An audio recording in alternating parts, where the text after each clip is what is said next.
Level ఆలోచన చేయాలి, next thinking చేయాలి. అంతా మీ ఫ్యూచర్. నేను ఎప్పుడు చిన్నప్పుడు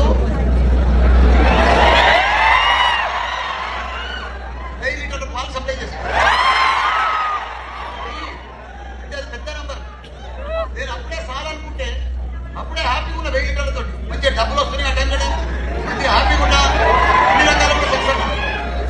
కానీ నేను దానికే సరిపెట్టుకొని ఉంటే ఈరోజు నేను అక్కడే ఉంటుంది. కానీ సరిపెట్టుకోలే,